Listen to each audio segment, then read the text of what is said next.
Is your wardrobe holding you back from the success you want in your business? This is the areas that I'm going to be talking about on today's episode of Start, Scale, Succeed with Samantha Harman, aka the Style Editor, who helps female founders, leaders, and women in corporate elevate their style and magnetize their personal brands so they get noticed and make more money. And we all want to make more money. Samantha, thanks very much for joining me today. Thank you so much for having me. I'm excited.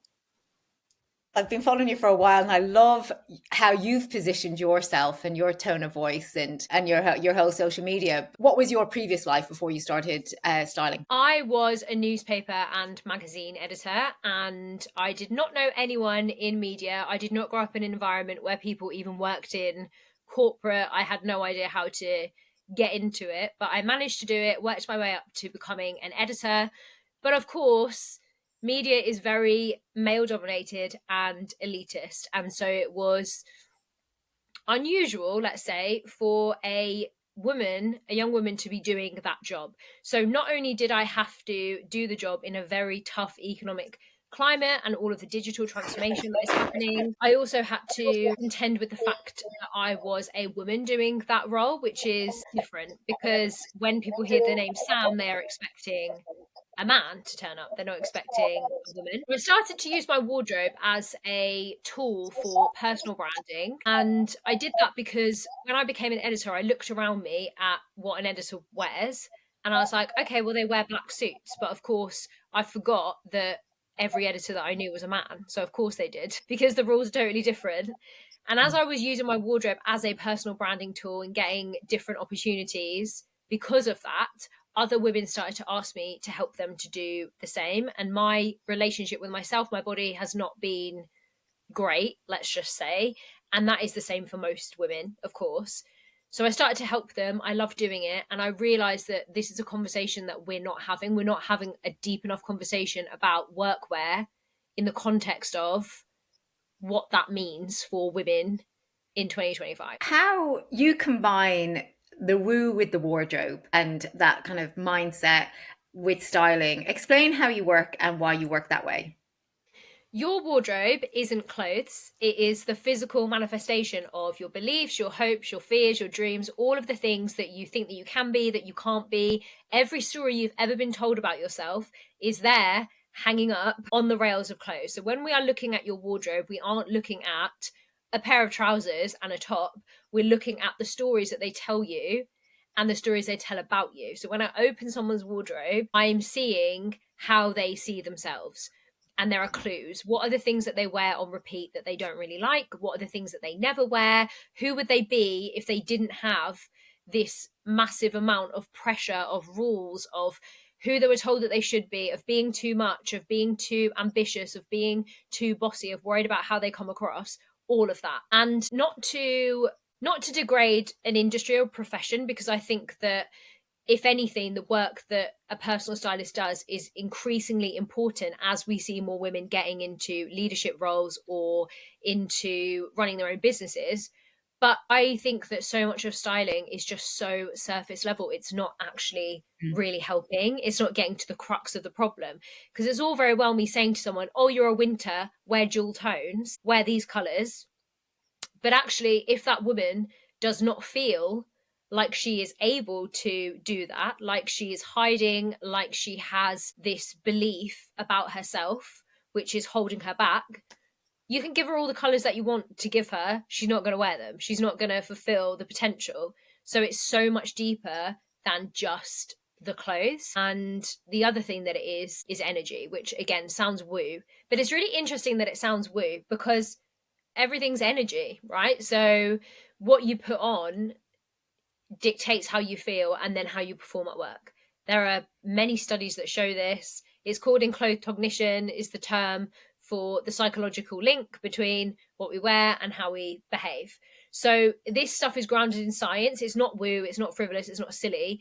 But again, I think there's this other aspect of it that we're told that it's silly and frivolous because it's something that could benefit women, could benefit women living in a patriarchy. If they felt really good about themselves, they'd make more money. They would not be beholden to all of these silly rules and insecurities they've been taught to have to fix problems they don't have. And that's why we kind of downplay it and we call it silly and frivolous, because what we're saying is anything that is assumed feminine is silly and frivolous. And how are people's wardrobes? How are they holding people back? In a multitude of ways. The biggest thing is that we've kind of normalized our wardrobes being places of disempowerment. It's like we hold ourselves in this collective martyrdom of, oh, I hate myself. Oh, I hate myself too. Oh, let's be friends, because we don't like ourselves and we downplay. And if someone gives us a compliment, we say, oh no, I fished it out of a bin. I look like a potato. So we've normalized our wardrobes being places of disempowerment. So if you have to put on clothes to go out in the world, which you do because I know where you live, but number one, it's quite cold, and two, it's illegal to be walking down the street without clothes on. You have to put on clothes. So you go to your wardrobe in the morning, and if your wardrobe is built on this idea of disempowerment, so it's trends that you've been told to follow, rules that you've been told to follow, something that someone said that you should wear, all of this stuff, of course, when you put those clothes on, that's how you feel. You feel like you are acting or pretending, or you are dressing to someone else's idea of who and what you should be. So it holds you back. And I think for some people that will be listening, where if they've changed careers, and I would be one of them, I would have had very much a corporate work wardrobe of things that made me feel powerful, things that made me feel confident, that then it doesn't feel right or it feels a bit off to wear them at home, because if I'm working from home, it's not quite suited. And again, many female entrepreneurs that are listening, they might be sitting at home in their leggings, in their sweatshirt, working behind in the scenes in the business. How can that affect their success, and what can they do to change it? The most important question that you can ask yourself is, if a dream client knocked on my door right now, would I be happy going to answer the door to them wearing what I'm wearing? If the answer is no, we need to change something, because there is a disconnect between who you are saying that you're being to the outside world and who you're actually being in the inside. And that disconnect is felt, like conviction is a felt energy. So when you're putting out content, people can, high level buyers, they can kind of sense it. They can feel if you are being the person that you say you are, or if it's kind of content you're putting out because you think that you should say X, Y, and Z.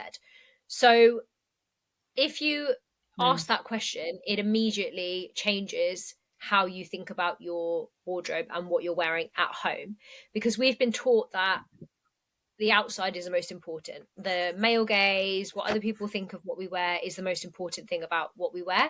Actually, it's who you're being when you're on your who you're being when you're on your own is the most important thing, because that then dictates the actions that you take and the level that you approach different situations in. If you do feel like a potato when you're at home and you get a complaint or a email that you have to deal with which sets you off on this bad spiral, the way that you respond to that is going to be completely different when you feel like a boss and when you don't.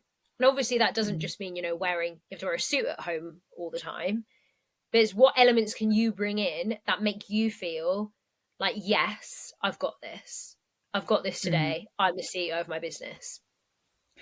And from a practical point of view, for people that are working at home and aren't going to be wearing suits during the day, and they might, but what could be some of the small elements that they could bring in from their wardrobe that are going to make them feel more confident, that if that ideal retailer came knocking on the door or was like, I can hop on a Zoom call now, are you free? That they would be like ready.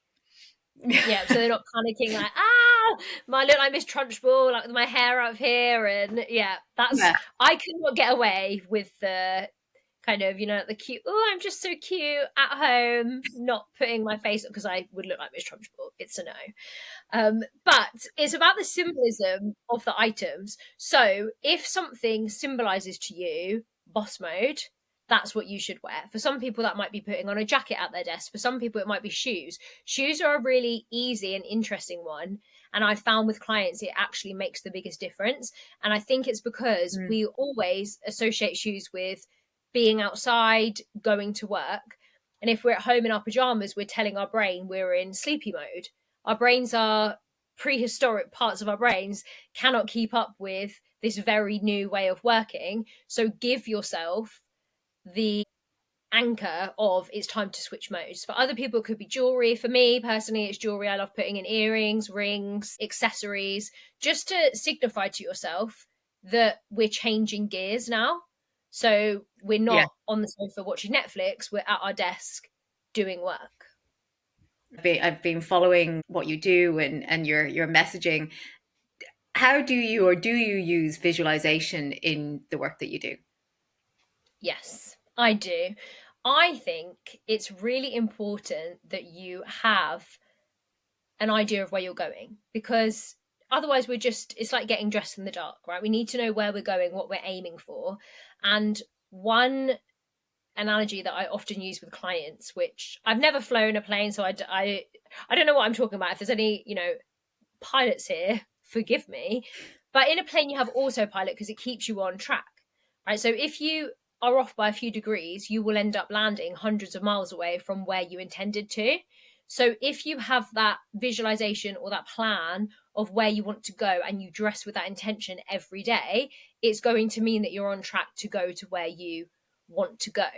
And often I find that in business, we are not taught to think about the bigger picture or the bigger vision. We are taught to make this job that we have the be all and end all. Like, this job is equated to our career. We have to be very loyal to it.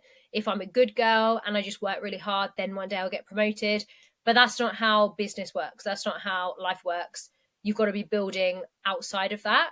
So when we're using visualization, when I'm asking questions about goals, when I'm creating lookbooks and vision boards, it's helping the woman that I'm working with to, first of all, see herself there, but also keep that in mind as she's continuing throughout the days to where we're going.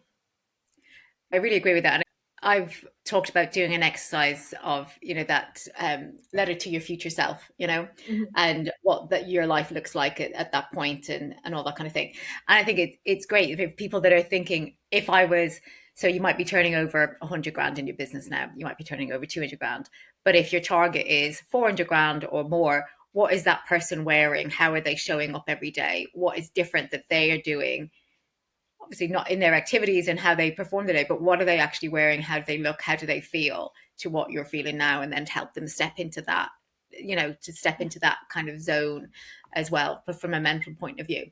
Um, Many people that are listening may have left a corporate career. A lot of people that I work with have left a corporate career or started something on the side and then decided to leave the corporate career, or they've started their own businesses during a maternity leave or after having children, and they feel stuck in that, okay, I'm not in corporate anymore, I'm not in the office, I don't want to wear my leggings every day. How can they find their own sense of style again, or a new sense of style? First of all, by allowing themselves to actually do it. Because I don't know about you, but clients who I have, who, particularly if they are mums now running businesses, they've kind of been taught that their time now is about everyone else and not themselves. And so the suggestion of going into your wardrobe and playing dress up with your clothes sounds really silly and frivolous. Actually, it's a business building activity, because if you go in there and you create lots of new outfits that align with your vision, you are saving yourself time, and also you are going to be turning up as the version of you who you want to be. So the first thing is actually to allow yourself. There's so much resistance to doing this work because it's, again, silly, frivolous, selfish. And actually, it's not. It's a business tool. So get your head around the fact that your wardrobe is a business tool and that you are allowed to do this. The next thing is to look at what really excites you and what you would love to wear if you were not thinking for a second about the practicals. What do you enjoy? Do you actually know? Have you allowed yourself to get creative, particularly if you're an analytical person or you believe yourself to be? I have a lot of clients who are in finance tech, and they'll say to me, I'm very analytical, I can't do creativity, I can't think about this. And actually, they do, we pull that out, the creativity is there. They do know really what they would love to wear. It's that they've got this belief that they cannot because they are analytical and quote unquote serious. So thinking about what it is that you would love to wear and just allowing yourself to get creative, like go on Pinterest and see things that inspire you, walk around a really nice department store, look at what is coming down the catwalks, this is not stuff that is silly. This is actually stuff that is business building. How can people find, we've all got loads of clothes to wear. I mean, as we consume, we buy, I've got a wardrobe full of clothes. How do I find the gold in my existing wardrobe to help build that authority? My God, we have so many clothes in our wardrobes. We have something like, on average, 19 items, which in my experience is actually an underestimation. We have Yeah. more than that in our wardrobes, and we only wear between 10 and 20% of them. So the first thing to look at is clothes that you don't love and you don't wear. Those need to go. They need to get out. If you're going to build your authority, you cannot have clothes in your wardrobe that you don't love and you don't wear, because they're just dragging you down. Then the next category to get rid of is clothes that you don't love but you wear. These actually Mm. are the most dangerous clothes, because you're putting on stuff that makes you feel bad. Why? No, that needs to go. And exploring why you have that stuff and your resistance to getting rid of it is huge.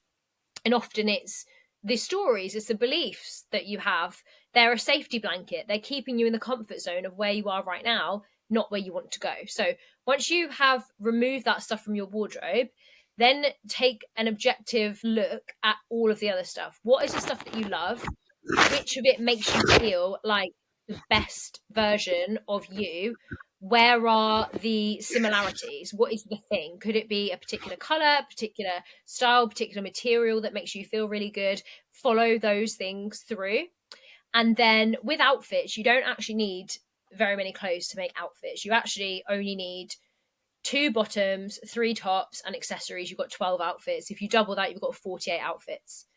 It's a misconception that you need more stuff to make more stuff. What you need to do is actually start looking at your wardrobe differently. Your brain is wired to make habits to make things easier for you. So, of course, when you open your wardrobe, you're only seeing a finite number of things, like you're only seeing a certain way of wearing them.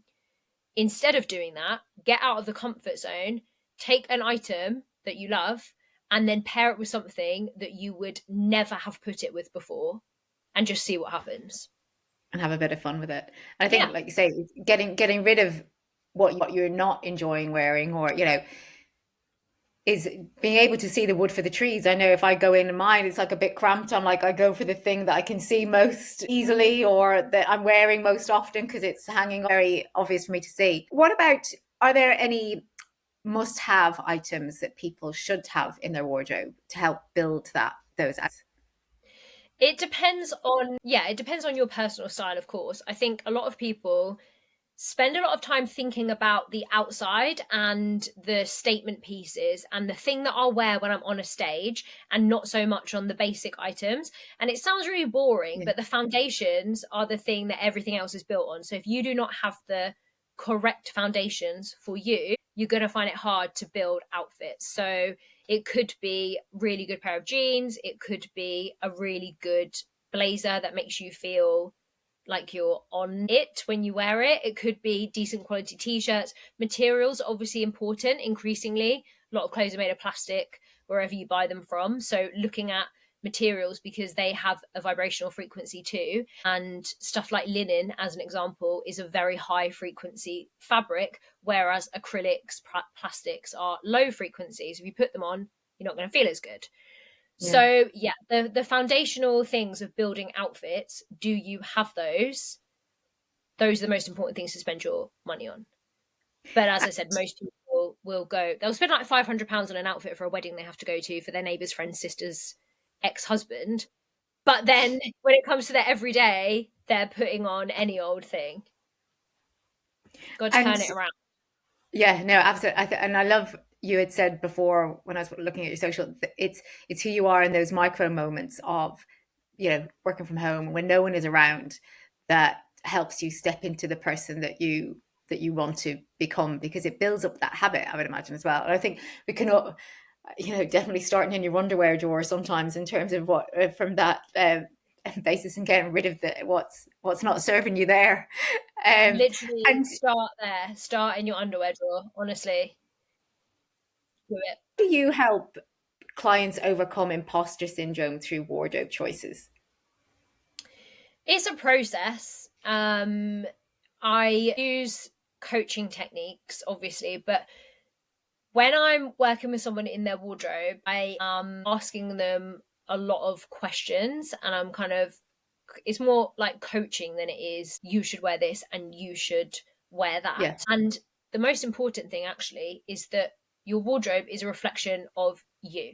And that means who you actually are, not who the world told you to be. So if we find out who you are and then we remove the limiting beliefs around who you're supposed to be, it's easier for you to not have imposter syndrome because you're turning up exactly as you're supposed to be, right? So I actually use a lot of energetic and astrology in what I do. Sometimes I'll be talking to someone, they'll tell me about their wardrobe and what they want to, and I can tell they're this, and this. So I had a lady the other day, she was saying, I can never find my signature style. I feel like my wardrobe is 500 different personalities and I want to mix different things up, and that's very stressful. And I said to her, I'm pretty sure you're probably a Sagittarius somewhere in these major signs. And she was. And that is very Sagittarius energy, is that you have all of these different personalities and you mix different things up in your wardrobe. Her knowing that information massively helped her, because then she was able to accept herself rather than going, I should have a signature style, I should only like classic items, I should not be having this thing of wearing this and this and this. It's actually, oh wait, I like that because that's who I am. So it's about not following the crowd and understanding yourself. That's all it is. It's all just understanding yourself, what works for you. Style always looks best and feels best when it's mirroring what is happening for you naturally. And that's the same in the physical principles of style as well. Like if you are someone, a Keira Knightley, for example, you are someone who is like very angular, very sleek. Angular, sleek stuff's going to look incredible on you. If you are someone with a lot of curves and texture, curves and texture are going to look amazing on you. All you're doing is mirroring what's happening for you naturally, rather than fighting against it all the time. And how can people work with you? They can come on over. I'd love getting in people's wardrobes, not to be like a weird nosy I think it's the journalism and the styling stuff. Like I'm very nosy. I'm like, I want to see what's inside of your wardrobe. I work with a lot of people one-on-one, and that's usually because, you know, when you open your wardrobe to someone, it's an intimate experience because you are opening up parts of yourself that you don't even admit to, or you're too scared to share, or you've never shared with anyone. I know that that is an extreme privilege. So a lot of the work I do is one-on-one, and I'll have generally a period of about 3 months with someone where we'll go through the process of what is the strategy? Why are we doing this for? You want a promotion, you want more money in your business, you want to scale to this level, you're launching a book. Then we'll go through their wardrobe and see what is aligning with that, what's not, where are the gaps. We'll create lots of new outfits. We will take them through stuff like brand photo shoots and things like that to get them feeling like they really do understand their style, and most importantly, how that works in tandem with their business. And sometimes I'll have clients where have clients, because it's always evolving, your business is always evolving, you're always evolving, your style evolves. So I have longer term clients that I work with where we're doing this stuff continually because they are continually elevating, which I love. And you have programs and courses as well that you offer? Yes, I do. I have a mastermind, which again is where it's actually mainly that's entrepreneurial focus. That's very much about your positioning, how your wardrobe is helping you, your messaging, all of that stuff inside of there. Then I have something called Own the Room, which is a self-paced program which takes you through more of the practical foundational elements of style, so that you feel that you've really got that basic knowledge, because this is not stuff that we just get taught. It's almost like we're just expected to know it, and then we don't know it, and then we have a confidence gap, which then leads to a money gap somewhere in our business, because ultimately we feel a little bit clueless. If you're clueless about what you're wearing, you're going to feel clueless in other aspects as well. So I have that, and then I have a few masterclass type things on various different subjects. As an example, the energetic stuff that I was talking about, I have one called The Witch in the Wardrobe, which is all about how your astrology aligns with the type of style that you might want to try. So when people are talking about fashion or thinking about clothing and their wardrobe, they may think that, oh, I don't have time to worry about that. That's too frivolous. Or, you know, how does that relate to my business? What would you say to those people? I get this a lot. It's actually become quite popular, I would say, to create this brand around, I'm in my pajamas all day and I don't care about what I wear and I still make 10K a month. And that's fine if it's true. But also, let's acknowledge the privilege of being able to say that, because not everybody can. Not everybody can turn up to work in their pajamas and still make money, because we live in a patriarchy with all of these different privileges going on at the same time. And often they will use the name Steve Jobs as a reason why they shouldn't care. Like, Steve Jobs didn't care about what he wore and he was a billionaire. But that's not actually true. Steve Jobs is an example of someone who did care what he wore. He recognized the cognitive load and the time it took to have to select an outfit every day. And he decided, instead of continuing to do that, to waste his time, to give himself this extra level of stress he didn't need, to create a uniform. He flew to Japan. He had a designer come up with a look. The turtleneck that he wore retails for something like $500. So it's not as if he's bargain bins. So this is privilege we're talking about. So actually, in terms of business, it does matter. And the other thing is that all of the successful people that you see in business, they all have personal stylists. Don't be mistaking them saying that they don't care about this stuff for them not actually caring about this stuff. I know for a fact that many of these people who have this image of, I don't care, I'm so authentic, they're very strategic with their personal brand. This is personal branding. It's not that they don't care about what they wear. It's that they're giving the illusion that they just threw this thing together and they didn't think about it. That's a lie. They're also all dressing to a particular standard. So they're not going against the dress code, which again, people have a big... Dress codes are confusing. People have a big thing against running against dress codes. But if you look at someone like Mark Zuckerberg as an example, he always dresses to the dress code. He's not wearing a hoodie to the White House or to a big fancy black tie dinner. Alex Hormozy, his brand is the checked shirt. That's branding. When he's going to a big glitzy event, he's wearing a suit because it's all branding. So it's thinking of your wardrobe as an element of your brand. It kind of shocks me a little bit that people don't think about, why would you think about your content and not think about your wardrobe in the same way? And I think it's just really, I suppose, for people to really think about who they want to be in business, what that person that they want to become or want to emulate, or what they would be wearing, what would their underwear be like, what fragrance would they wear, and stepping into that, because that is achievable. Like, there's things that they'll have in their wardrobe that they can adapt and put in different ways, like you say.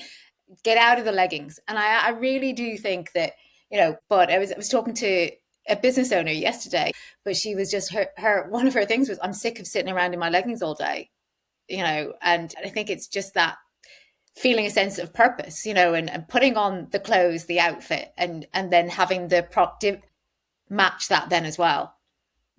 Yeah, it makes you feel better in all the different ways. But it's kind of, like I said before, the martyrdom that you're not allowed to care about it. And actually, someone mentioned to me this morning, interestingly, a post that I wrote, which I may repost because it hit some nerves, about buying your clothes at the supermarket. And what I said was, if you're running a business or you decide to be a leader, why are you waiting till you go to a supermarket to shove any old dress in the trolley with a bag of potatoes? Is that the energy that you want in your business? Because when you're wearing those clothes, that's the energy you're bringing into your business. And it got quite a lot of backlash from, women saying, how dare you say this?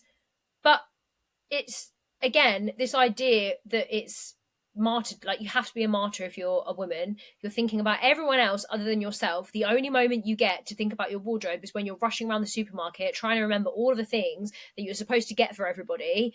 Your boss is calling you. You need to remember to pick up the birthday cake for Gladys's birthday. Oh, I've got that big meeting tomorrow. Oh, I've got nothing to wear. I'll just shove this shirt into the trolley and be done with it. Is that really the energy that you want to go into the meeting with? And also, ethically, which we do need to talk about too, is that what you want to tell the world that you believe in? Because all of this stuff is fast fashion. Increasingly, our clothes are made out of toxic plastics and chemicals, and they're made by people. Usually, young women who aren't earning a living wage. But because we've commoditized fashion so much to the point of it costs you less than a cup of coffee to buy a top, you don't Yeah. see it that way. So it's just frivolous, it's just throwaway.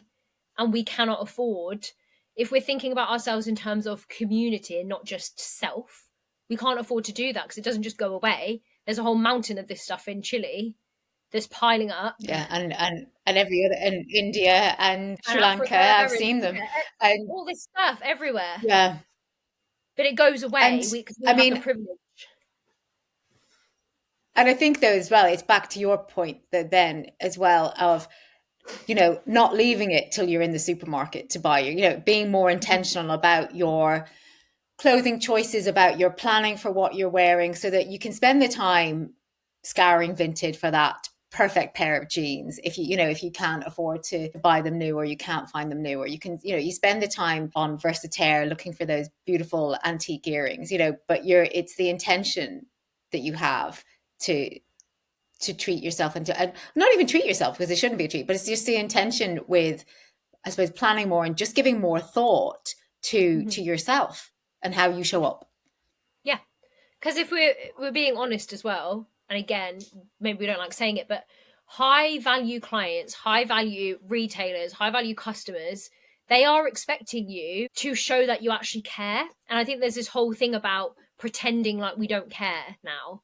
Actually, if I'm booking a call with someone with the potential of shelling out a significant amount of money for their product, and they turn up on the call and they're kind of in a dressing gown, not really bothered, I'm not going to be working with them because that is not the energy that I want in my business. I've been very intentional about the energy I bring into my business. Why am I going to let you bring that energy in? And it's all very well saying, but I'm an expert in this thing. I don't need to dress a certain way to show that. True.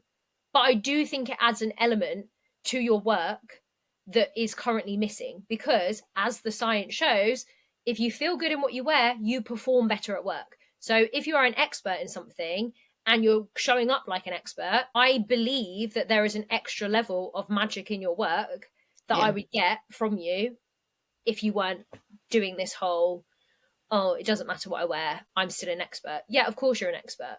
But also, if you're being strategic and savvy about it, being an expert is not really getting you anywhere, is it? Like, people aren't paying you.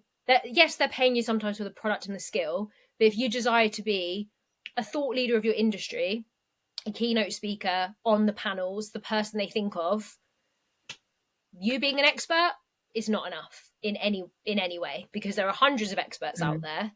How are you differentiating yourself? And Samantha, where can people find you to find out more? And we've talked about where they can work with you, but where can they find you? And all these links will be in the show notes. You can find me on Instagram or on LinkedIn. Actually, I hang out quite a lot on LinkedIn, which probably makes me a bit of a nerd, but here we are. It's a business platform for doing business, so that's where I am. And as the style editor, fantastic. Thank you so much for sharing all your wisdom and your thoughts with us today. Those links of Samantha's socials and where to find her will be in the show notes. So make sure to check them out. And I will be back again next week with another great guest. Let me just